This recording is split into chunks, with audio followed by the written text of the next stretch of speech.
Assalamu alaikum wa rahmatullahi wa barakatuhu. This is a quick response to somebody from the Council of Ex-Muslims who asked about Surah At-Tahrim, chapter 66, verses 1 to 5. I'll just read them. O Prophet of God, why have you forbidden that which God has made lawful for you, seeking to please your wives? But God is oft forgiving, most merciful. God has ordained for you the dissolution of your oaths, and God is your protector. He is full of knowledge and wisdom. When the Prophet disclosed a matter in confidence to one of his wives, and she then divulged it to another, God made it known to him, and he confirmed part and repudiated a part. Then when he told her, she said, "Who told you this?" He said, "He told me, who knows and is well acquainted.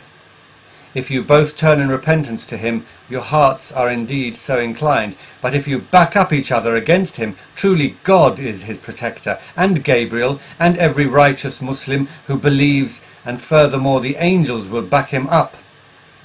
It may be, if he was to divorce you all, that God would give him better wives than you, who submit, who believe, who are devout, who turn to God in repentance, who worship, who travel, who fast, previously married or virgins." Okay, so what is this referring to?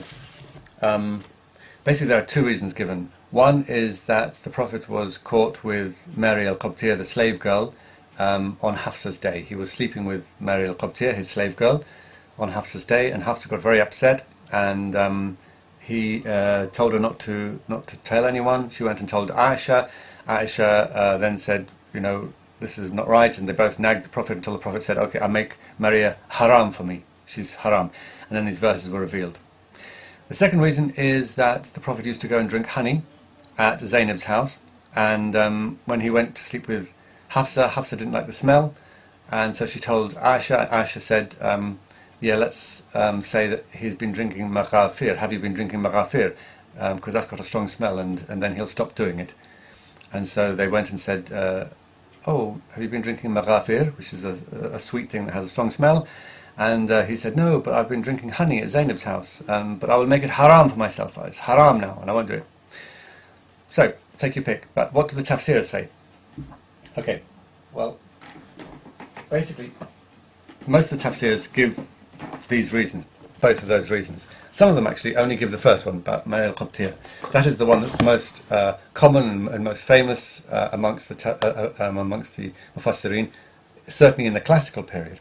Nowadays, however, the reverse is true. Nowadays, people prefer the one about the honey, and in some cases you won't even find the explanation of the Mary al-Qibtiyya. That's been kind of obliterated, and in some places completely cut out. For example, if you look in the tafsir of Ibn Kathir online, Ibn Kathir spends two pages talking about the Coptic slave girl incident.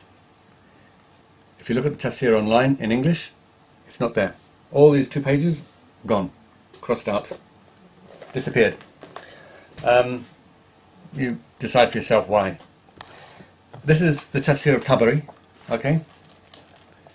Tafsir al-Imam Tabari, and I'm reading from it, and it says, قِيلَ أَصَابَ رَسُولُ اللَّهِ صَلَّى اللَّهُ عَلَيْهِ وَسَلَّمَ. The Prophet slept with mamlukatahu, his slave girl, Mary al-Qibtiyya, fi bayt zawjihi, in the house of his wife, Hafsa bint Umar, the daughter of Umar, wa fi yawmiha. If you're not sure what I'm reading, here it is. فَوَجَدَتْهُ Hafsa. So Hafsa found him, fi dhalik, in the middle of it. فَغَارَتْ لِذَلِكَ, and became jealous of that. فَقَالَ أَلَا تَرْضِينَ بأن أحرمها. Would you be happy if I made her haram? فلا أقربها, and then don't come near her. فقالت بلى, yes, she said yes. فحرمها على نفسه, so he made her haram for himself. وقال لا تذكري ذلك لأحد, don't tell anyone that. So that's Tafsir Tabari. As I said, Tafsir Ibn Kathir, Tafsir al-Quran al-Azim Ibn Kathir, Mujarrad al-Rabi', same thing, gives the same similar hadiths, gives other hadiths, gives lots, gives two, as I say, 2 full pages of it. For example, he gives this one where it says, Rasulullah sallallahu alaihi wasallam kanat lahu amatun yata'uha. Prophet sallallahu alaihi wasallam used to have a slave girl which he used to have sex with. فلم تزل به عائشة وحفصة حتى حرمها. And so Hafsa and Aisha didn't stop nagging him until he made her haram, and then these verses were revealed. That's Tafsir ibn Kathir. What other tafsirs have we got here? This is Tafsir Baydawi. Okay. Tafsir Baydawi, al-Baydawi. And يا أيها الذين يا أيها النبي لما تحرم ما أحل الله لك. روى أنه عليه السلام خلا بماريا. So it is related that he slept with Maria في يوم عائشة أو حفصة. There are two narrations, whether it is Aisha or Hafsa. That was Tafsir Baydawi. This is Tafsir Zamakhshari al-Kashaf. Same thing. What have we got here? Now the reason I'm doing all this because the guy on the council said that it's not in any source. He couldn't find any sources for it. It's not in the tafsirs. So I'm just showing him that these are all the classical tafsirs and it's all here in black and white. And if he can't find it, then he needs to ask himself why. Why is it that it's disappeared? And Rasulullah sallallahu alaihi wasallam khala bi Maria fi yawm Aisha, etc. So there we are. But I'll just show you one last tafsir, which is a very interesting one because it's called Safwat Tafasir, and it's basically a summary of all the classical tafsirs and gives an overview.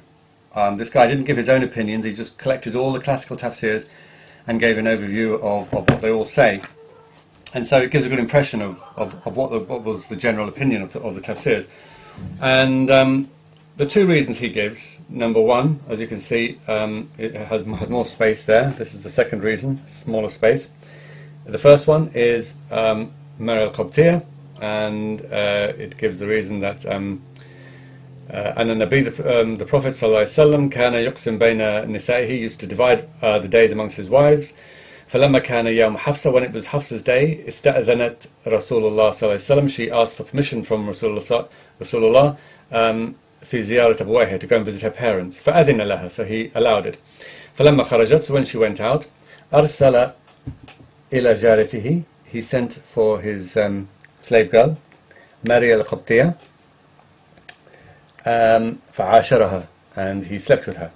في بيت حفصة, in Hafsa's house.